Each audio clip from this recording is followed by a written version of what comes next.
अस्सलाम वालेकुम, क्या हाल चाल है आपके। उम्मीद है आप A1 कंडीशन में होंगे। अगर आपने इस चैनल को सब्सक्राइब नहीं किया तो इसको सब्सक्राइब कर लें और नोटिफिकेशन बेल को भी ऑन कर लें और वीडियो को लाइक और शेयर भी करें। Exercise 7.2 question number 2 solve for x।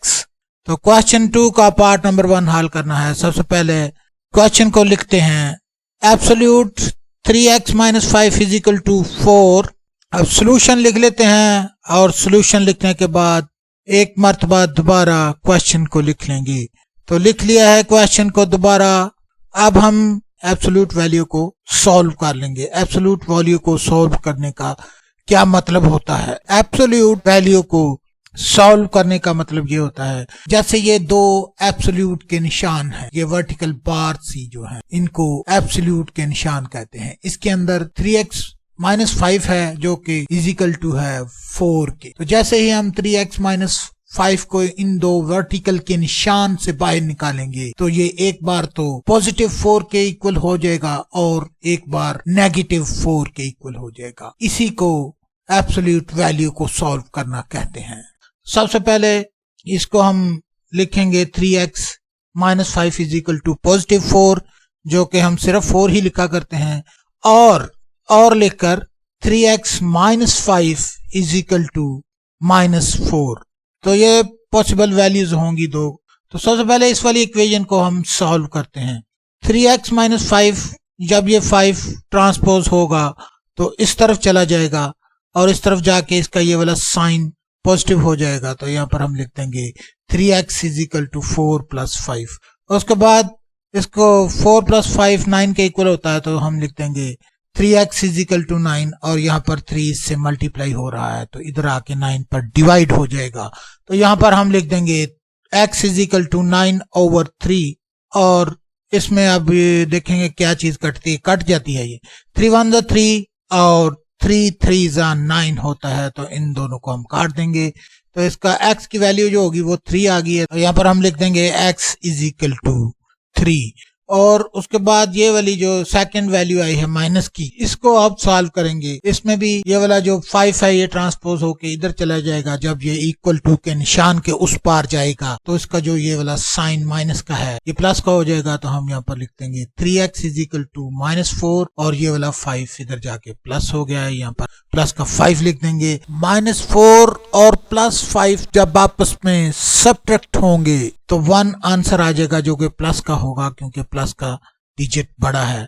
तो यहाँ पर हम लिख देंगे 3x = 1 और उसके बाद ये इसके साथ मल्टीप्लाई हो रहा है, इधर आके 1 से डिवाइड हो जाएगा। यहाँ पर हम लिख देंगे x = 1/3। तो ये वैल्यू आ गई है x की 2 वैल्यू आ गई हैं। इनको अब हम चेक करेंगे हर एक वैल्यू को। सबसे पहले हम चेक लिखेंगे और इस वैल्यू के लिए चेक करेंगे x = 3 के लिए। उसके बाद क्वेश्चन को एक बार दोबारा लिख लेंगे एब्सोल्यूट 3x - 5 = 4 और जहां जहां पर x लिखा हुआ है वहां पर x की वैल्यू को सब्स्टिट्यूट कर देंगे जो कि 3 है। यहाँ पर x की जगह पर 3 लिख दिया है, 3 × 3 माइनस का 5 इसी तरह आ गया है और एब्सोल्यूट के निशान को बंद करके 4 के इक्वल लिख दिया है हमने। और एब्सोल्यूट के साइन के अंदर 3 × 3 = 9 होता है, तो यहाँ पर हम लिख देंगे 9 - 5। तो यहाँ पर लिख दिया है 9 - 5 और एब्सोल्यूट के निशान को बंद किया है। उसके बाद = 4 के है, ये तो 4 के लिख दिया और फर्दर इसको सॉल्व किया गया। 9 में से जब 5 माइनस किया जाता है तो 4 आंसर आता है। तो एब्सोल्यूट के निशान के अंदर हम 4 लिख देंगे और उसके बाद = 4 आ जाएगा। अब इसको बाहर निकाल लेंगे एब्सोल्यूट से, तो 4 = 4 आ जाएगा। तो ये तो चेक हो गया है। x = 3 के लिए ये चेक हो गया है और लेफ्ट हैंड साइड और राइट हैंड साइड की वैल्यूज बराबर आ गई हैं। तो इसका मतलब है ये वाला तो ट्रू सॉल्यूशन है। अब क्योंकि हमने 2 वैल्यू निकाली थी x की, अब दूसरी वैल्यू के लिए भी चेक लिखेंगे। दूसरी वैल्यू के लिए भी चेक करने के लिए हम यहाँ पर लिखेंगे चेक और x की दूसरी वैल्यू जो कि 1/3 है उसके लिए इसको चेक करना है। तो यहाँ पर हम लिख देंगे फॉर x = 1/3 और यहाँ पर क्वेश्चन लिख देंगे 3x - 5 एब्सोल्यूट 3x - 5 = 4 लिख देंगे और उसके बाद जहां पर x है वहां उसकी वैल्यू 1/3 लिखते हैं। तो यहां पर लिख लेते हैं 3 इंटू 1/3 और उसके बाद -5 एब्सोल्यूट के निशान लगाएंगे दोनों तरफ, ये और इज इक्वल टू ये आ जाएगा 4 के। उसके बाद इसको हल करेंगे, ये कट रहे हैं 3 1 जा 3 और 3 1 जा 3, तो ये कट गए हैं और ये 1 और इस 1 को जब आपस में मल्टीप्लाई किया गया तो यहाँ पर आ जाएगा 1 - 5 जो कि एब्सोल्यूट के निशान के अंदर आएगा। तो यहाँ पर हम लिख देंगे एब्सोल्यूट 1 - 5 इज इक्वल टू 4 और 1 और -5 जो आपस में सब्ट्रैक्ट होंगे तो -4 आ जाएगा जो कि एब्सोल्यूट के अंदर आएगा। तो यहाँ पर हम लिख देंगे एब्सोल्यूट -4 इज इक्वल टू 4।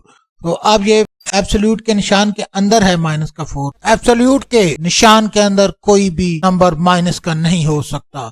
तो इसको जब हम बाहर निकालेंगे तो ये पॉजिटिव बन चुका होगा, तो इसको हम कह देंगे 4 इज इक्वल टू 4। तो ये दोनों बराबर आ गए हैं। तो इसका क्या मतलब समझते हो आप? इसका मतलब ये है कि ये जो दोनों वैल्यू निकली थी 3 और 1/3 ये दोनों ही ओरिजिनल वैल्यू हैं, रियल सोल्यूशन है इस इक्वेशन के। तो यहाँ पर हम लिख देंगे solution set is equal to curly bracket और उसके अंदर पहले 3 लिखेंगे कॉमा डाल के 1/3 लिखेंगे और उसके बाद कर्ली ब्रैकेट को बंद कर देंगे। यही क्वेश्चन नंबर 2 पार्ट नंबर 1 है। तो इसको हम पब्लिश कर देंगे और अगली वीडियो में क्वेश्चन नंबर 2 पार्ट नंबर 2 को हल करेंगे।